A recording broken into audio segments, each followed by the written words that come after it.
જિલ્લા કલેક્ટર શ્રી નર્મદાની અધ્યક્ષતામાં આજે સંકલન એવં ફરિયાદ નિવારણની બેઠક મળી।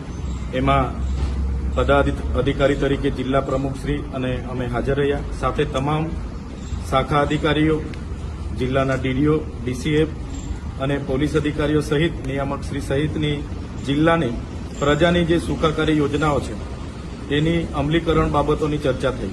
ખાસ કરીને મનરેગા યોજના જે રોજગારી પૂરી પાડવાની છે ત્યારે એ હજુ સુધી ચાલુ નથી, સત્વરે એ ચાલુ કરવામાં આવે એ બાબતનો અમારો પ્રશ્ન હતો।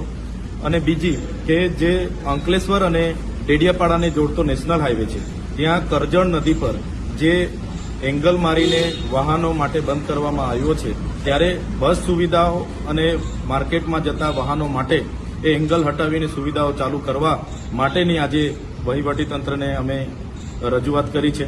એ જ પ્રકારે સાપુતારાથી લઈને સ્ટેચ્યુ ઓફ યુનિટીને જોડતો જે ગ્રીન કોરિડોર બની રહ્યો છે એમાં 19 જેટલી ગ્રામ પંચાયતોના ગામોની જમીનો સંપાદિત થવાની છે।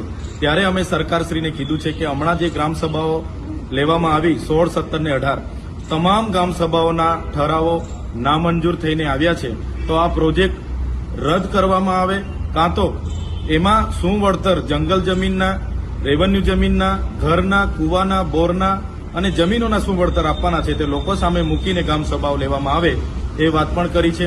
એ જ પ્રકારે અંકલેશ્વરથી એકતાનગરને જોડતો હાઈ સ્પીડ હાઈવે બનવાનો છે, ત્યારે આ હાઈ સ્પીડ કોરિડોરમાં જે 15 જેટલા ગામોની જમીન સંપાદિત થવાની છે એની પણ અમે માહિતી લીધી છે। અને એમાં પણ જે જમીનો સંપાદિત થવાની છે એનો ડીપીઆર પ્લાન પહેલા તો આ ગામના લોકોને આપવામાં આવે અને ડીપીઆર પ્લાનમાં એમની જમીનના બદલામાં શું આપવા માંગો છો, ઘર, કૂવા અને તમામ બાબતો જે ઝાડ આવે, બોર આવે એના શું વળતર આપવાના છો એની પણ હમણાં ચોખવટ કરવામાં આવે એની અમે માંગ કરી છે।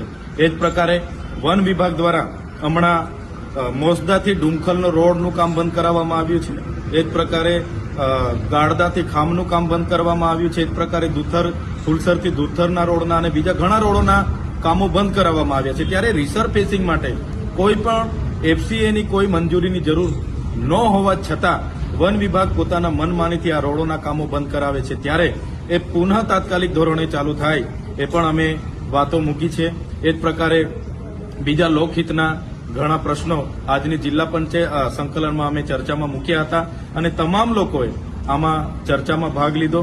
અને વહીવટીતંત્ર જે પણ ગુજરાત પેટર્ન હોય કે બીજા આયોજનો હોય કે બીજી તમામ લોકોની શું ડિમાન્ડ છે એ પ્રકારના આયોજન થાય, એ કામો મંજૂર થાય એની પણ અમે આજે વાત મૂકી છે।